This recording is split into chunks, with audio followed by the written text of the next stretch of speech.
Assalamualaikum warahmatullahi wabarakatuh. Para pemirsa JTV yang saya hormati, kita bertemu lagi. Kita mendiskusikan tema Al-Quran dan Konseling. Hadir 4 narasumber. Sebelumnya, silakan para narasumber untuk memperkenalkan diri. Assalamualaikum warahmatullahi wabarakatuh. Nama saya Rahmat Aziz, dari dosen Fakultas Psikologi UIN Malang. Assalamualaikum warahmatullahi wabarakatuh. Perkenalkan, saya Zainal Arifin, Fakultas Psikologi, biasa memegang mata kuliah studi Islam Psikologi. Assalamualaikum warahmatullahi wabarakatuh. Nama saya Fathul Babinukul dari Fakultas Psikologi. Assalamualaikum warahmatullahi wabarakatuh. Waalaikumsalam warahmatullahi wabarakatuh. Nama saya Ervania Zuhria dari Fakultas Syariah jurusan Hukum Keluarga Islam, mediator yudisial di Pengadilan Agama. Baik, terima kasih. Saya mulai dari Pak Rahmat Aziz dulu. Pak Rahmat Aziz, tema kita ini sekarang ini Al-Quran dan konseling. Sebetulnya apa sih konseling itu? Baik, terima kasih atas pertanyaannya. Sebelum menjawab itu, saya ingin mengutip sebuah ayat Al-Quran yang menjadi pijakan bahwa konseling itu ada dalam Al-Quran. A'udzubillahi minasyaitonirrajim. Bismillahirrahmanirrahim. Syahrul Ramadan alladzi unzila fihil Qur'an hudal linnas wa bayyinatin minal huda wal furqan. Al-ayat.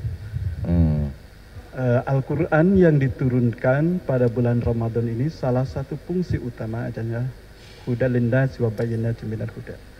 Dia sebagai petunjuk dan penjelasan dari petunjuk-petunjuk itu. Karena dia sebagai petunjuk, maka bisa dijadikan pedoman bagi kita.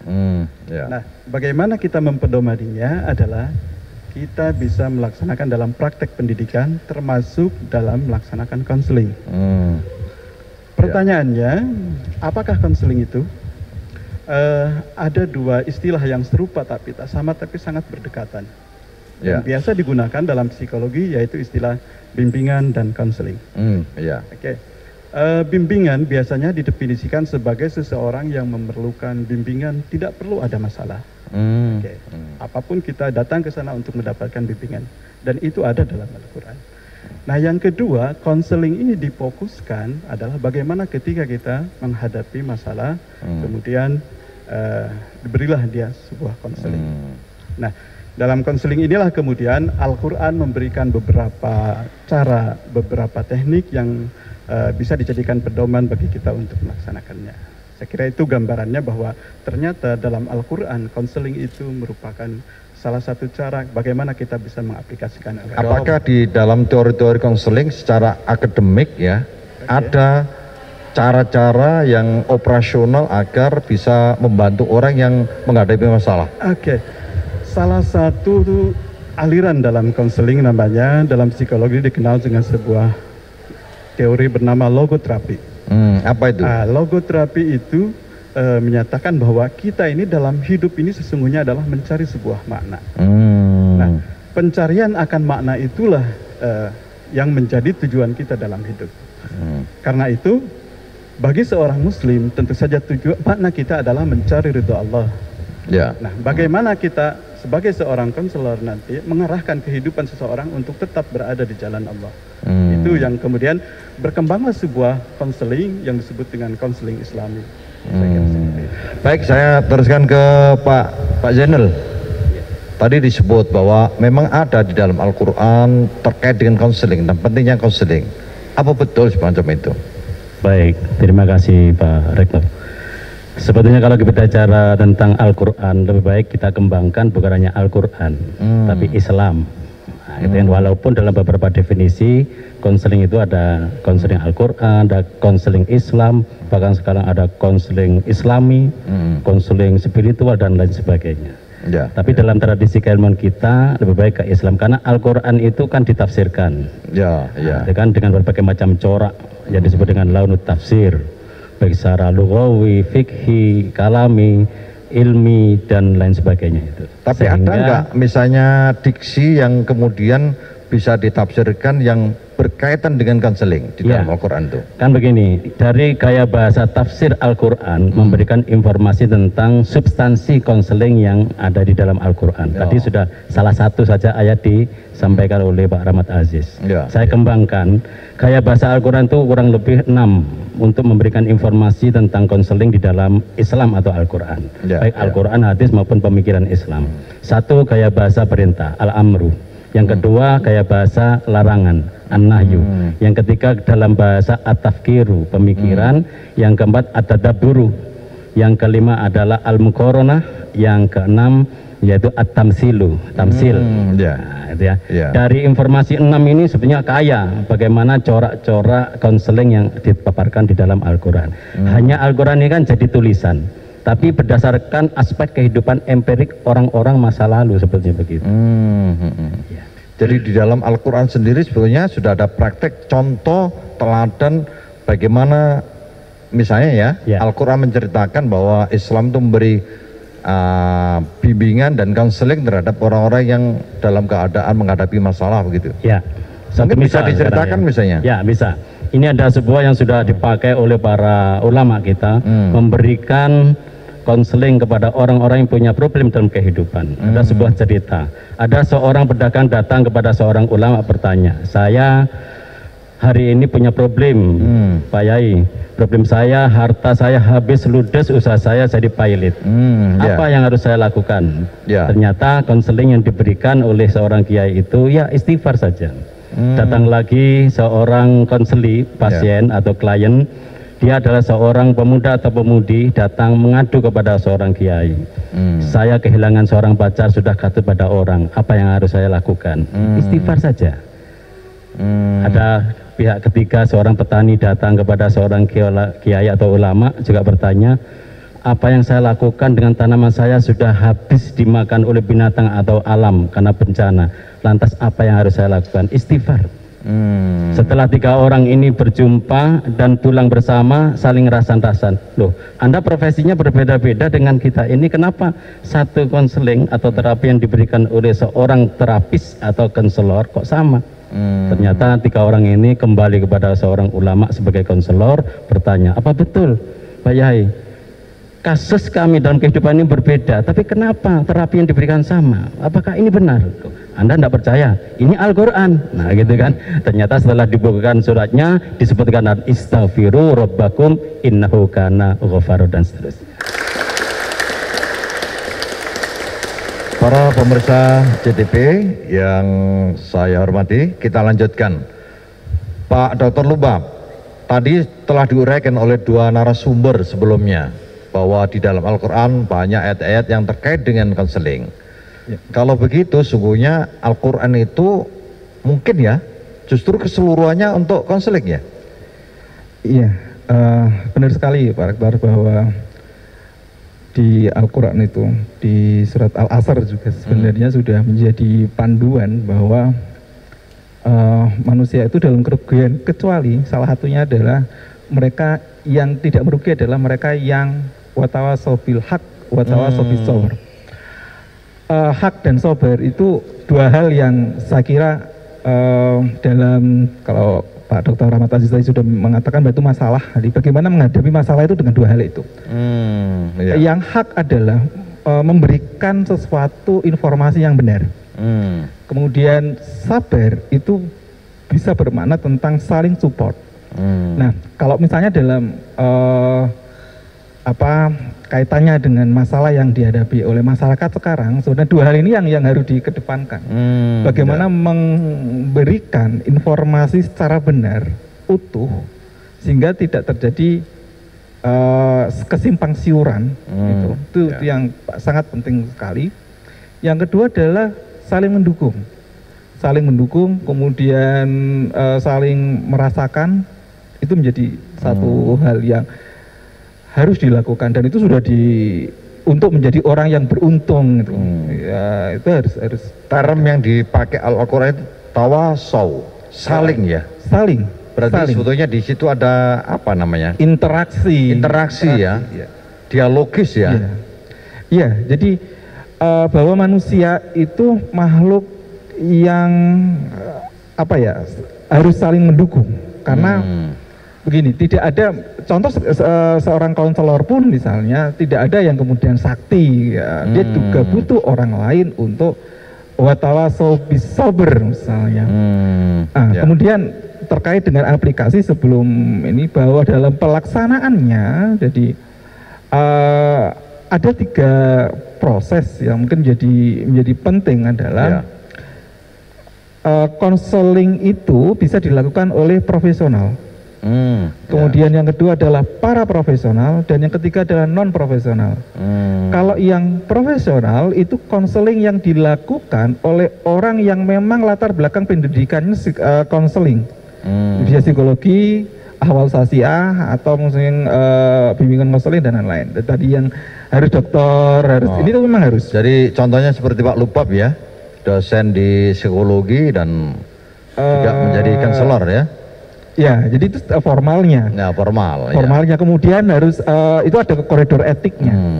Dan kemudian bisa mempertanggungjawabkan tindakan yang dipilih.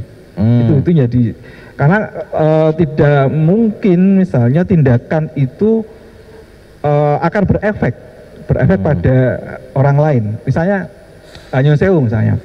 Ada seorang datang ke seorang konselor, kemudian dia aku ingin membunuh orang. Apa yang harus dilakukan oleh seorang konselor? Bagi mereka yang terlatih untuk menghadapi konseling, dia akan ini harus ngapain gitu ya. Itu di situ. Kemudian misalnya ada corona misalnya, COVID-19 ini banyak sekali orang yang mengalami panic attack, kepanikan gitu ya. Jadi kemudian misalnya obsessive compulsive disorder, misalnya mandi berkali-kali, kalau ketemu orang, melihat orang aja kemudian pikirannya virus, gitu kan. Udah saking takutnya ya. Saking takutnya. Nah, ini dibutuhkan oleh orang yang memang benar-benar paham akan ilmunya, sehingga nanti tidak salah. Karena ketika salah kemudian akan dianggap menjadi malpraktek nanti gitu. Itu yang pertama. Jadi pada posisi mereka yang profesional. Yang kedua adalah para profesional.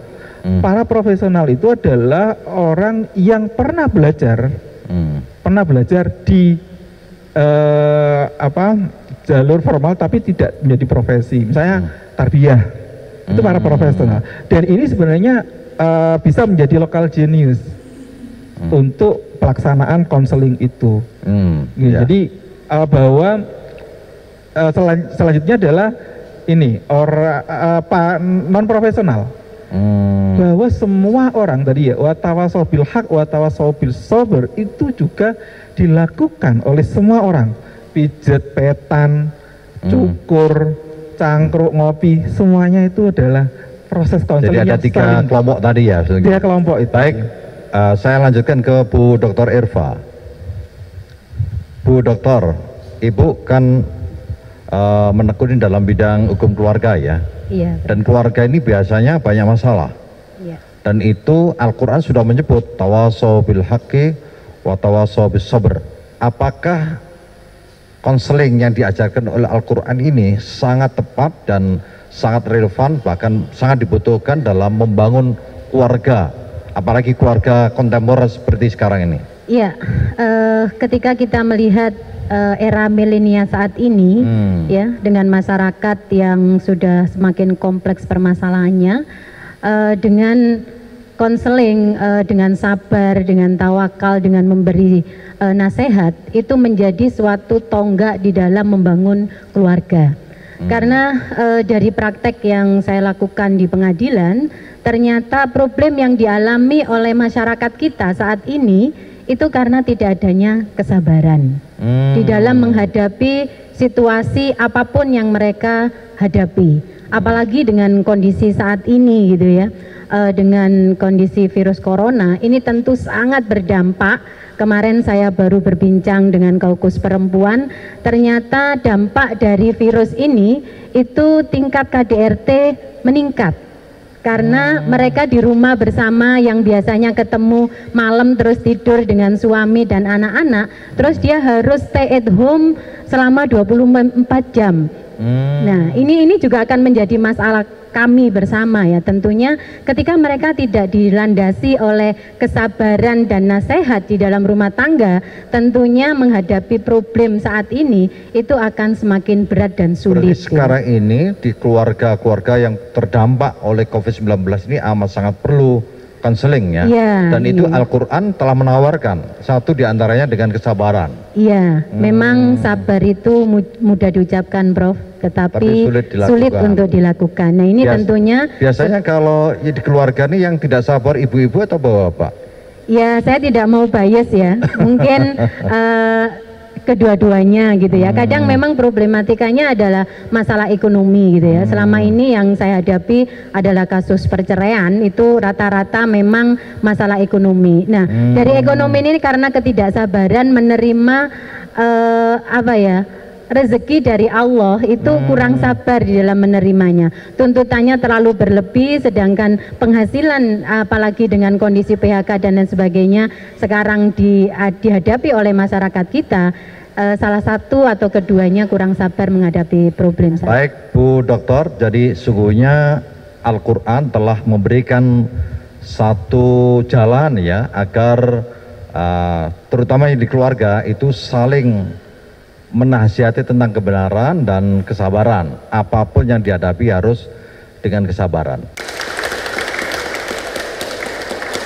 Baik pemirsa, kita lanjutkan. Pak Rahmat Aziz, tadi telah diuraikan banyak hal terkait dengan konseling dan Al-Quran. Kalau ditarik misalnya, apa sih kesimpulannya? Kesimpulannya yang bisa kita ambil, saya ingin mengutip lagi sebuah ayat yang sebuah kesimpulan sesungguhnya. Walanabluwannakum bisyai'im minal khawfi wal ju' wa naqsim minal amwal wal anfusi was samarat wa bassiris sabirin alladzina idza asabathum musibah qalu inna lillahi wa inna ilaihi raji'un. Dalam hidup kita sekarang ini memang ada masalah, itu sudah satu kepastian bahwa dari sanalah kita akan menunjukkan bahwa kita ini orang yang berkualitas atau tidak. Oke. Nah, kemudian bagaimana cara kita menghadapi masalah itu tadi, bahwa konseling itu sangat penting sekali untuk kita pakai, untuk kita gunakan. Jadi di dalam Al-Quran Allah telah menentukan bahwa menyatakan bahwa manusia itu ya tentu dicoba gitu ya. Betul sekali. Tapi obatnya dengan kesabaran. Dengan kesabaran. Sabar itu adalah kunci bagaimana kita menghadapi masalah. Baik Pak Rahmat, saya lanjutkan ke Pak Zainul. Pak Zainul, apalagi yang bisa disimpulkan dari diskusi kita ini? Baik, karena tema kita ini konseling dalam Al-Quran, tentunya Al-Quran memberikan fasilitas yang luar biasa. Dari gaya bahasa yang saya sampaikan tadi ada 6, sesungguhnya di sana lebih dari itu, bahwasanya tipe dan teknik-teknik konseling yang disajikan oleh Al-Quran itu begitu beragam. Oleh karena itu sesungguhnya apapun problem yang dihadapi oleh manusia, bertanyalah pada Al-Quran, pasti dijawab oleh Al-Quran. Pengalaman sejarah telah membuktikan berbagai macam karya yang dikembangkan oleh para ulama memberikan jalan keluar bagi problem kemanusiaan yang sedang salah satunya dengan istighfar tadi ya. Ya, salah satu saja. Tapi istighfar itu ketika ditafsirkan dalam konteks yang sekarang ini tidak hanya sekedar secara verbal, tapi secara non verbal. Bukan hanya istighfar astagfirullahaladzim, tapi itu tetap perlu ya astagfirullahaladzim. Ya, lisan sesuai dengan ajaran Al-Quran dan hadis tetap dilakukan. Bahkan dengan istighfar itu problem itu akan dicabut oleh Allah Subhanahu. Terima kasih. Saya lanjutkan Pak Lubab. Pak Lubab, apa yang bisa disimpulkan dari diskusi kita ini? Iya, salah satunya bahwa di Al-Quran luar biasa terkait dengan metode misalnya, tadi terminologi dan objeknya, metode misalnya di dalam mendekati seseorang dikedepankan tentang kelembutan. Misalnya di suatu bahwa bagaimana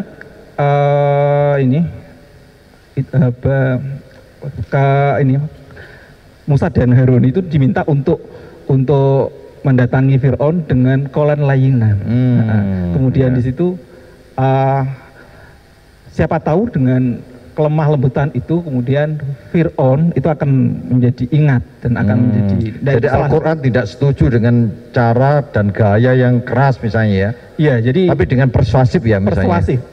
Padahal di ayat sebelumnya itu sudah disebutkan bahwa Fir'aun itu tahu, sudah melampaui batas. Artinya bahwa sudah tahu bahwa orang itu salah, tetapi kemudian dekatilah terlebih dahulu dengan lemah lembut sebelum ada yang lain-lain. Jadi menghadapi konseli ya namanya ya. Ya, konseli yang bagaimanapun tetap harus memakai pendekatan persuasif dengan bahasa yang halus dan sangat sopan ya. Dan kemudian kenapa Allah menggunakan kata la'alah itu bermakna taroji, artinya ada harapan.